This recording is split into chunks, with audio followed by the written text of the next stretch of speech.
Welcome to Decisive Point, a U.S. Army War College Press production, featuring distinguished authors and contributors who get to the heart of the matter in national security affairs. Decisive Point welcomes Dr. Nadia Schadlow, author of Charting a Different Course, featured in Parameter's Spring 2021 issue. Dr. Schadlow is a senior fellow at the Hudson Institute and visiting fellow at the Hoover Institution.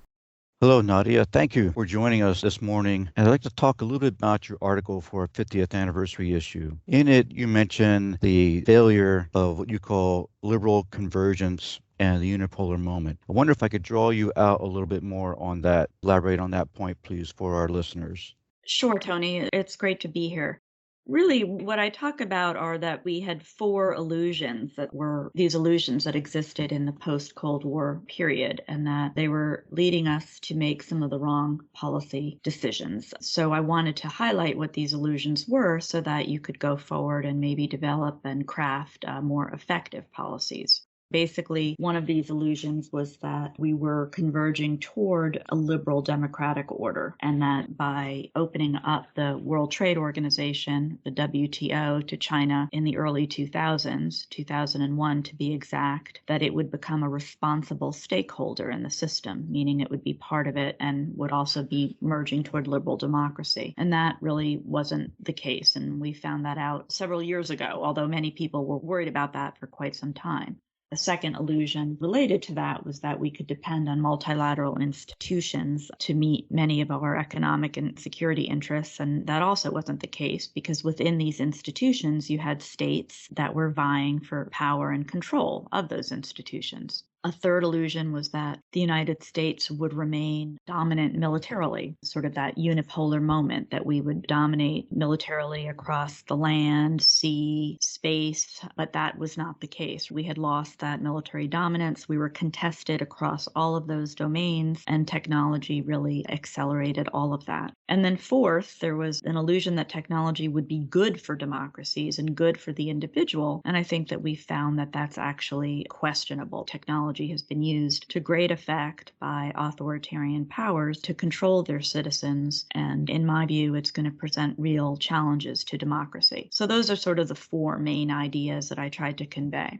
Thank you so much for that explanation. Also, I'd like to touch on what you talked about as far as today's strategic rivalry and the things that the United States needs to do to compete better militarily and economically. Would you please discuss that a little bit further too for us? Well, I think the first thing is to recognize that this is an era of strategic competition, right? And so that's the first step toward crafting better policies, because you need to explain to the American people, but also to our policymakers and our legislators, what's at stake and what the nature of the competition is. So I think it's really important that the 2017 National Security Strategy did that. And I think it's important that the new interim strategic guidance that they published about a month ago did that as well. It called China a strategic rival of the United States. So first, diagnose the problem set accurately. Second, then, it's to look at how our economic, military, diplomatic instruments need to be adapted to meet these new threats and new competitive arenas. And I think we're doing that as well.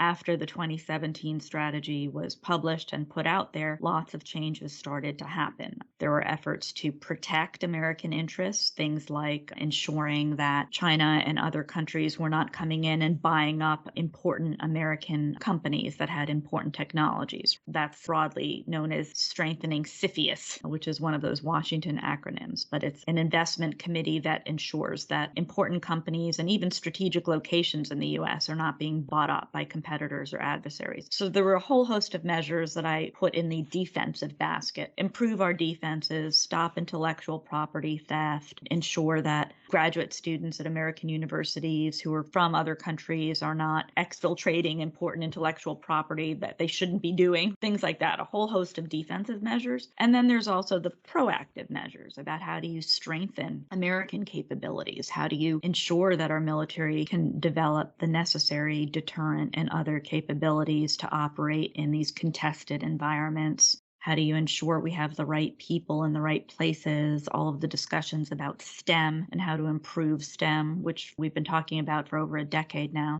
Part of me is skeptical for a whole host of reasons, unfortunately. Not all of these problems are new. We've been trying to do these things for a while. How do we preserve our competitive edge in technologies like artificial intelligence, like semiconductors, looking ahead and advanced materials? A lot of people talk about this as whole of government. I actually don't like that phrase because I think it just means almost nothing. So I like to think of it as specifically, how do departments and agencies see how they're going to help solve these problem sets? They need to come up with the answers. They need to come up with their plans for doing so. It seems to me we spend a lot of time in government figuring out how to work together as opposed to actually getting things done. So it's finding that, that correct balance. Nadia, thank you so much for being here with us today, and we wish you the best of luck in your further research endeavors. Thank you Thanks so for much, Tony. I appreciate the opportunity. I've always thought Parameters was a great publication. You all gave me my first sort of chance a long time ago now. I published my first article in Parameters, War and the Art of Governance. I think it was in 2005. So I've always been grateful to Parameters for supporting my work, and I think you do great work allowing active duty military to convey what they're experiencing and thinking about, as well as the wider policy community. And you provide a forum for them to come together. Anyway, I'm a big fan. Well, thank you so much. That's greatly appreciated. I'll pass it along to the rest of the team. They'll love it.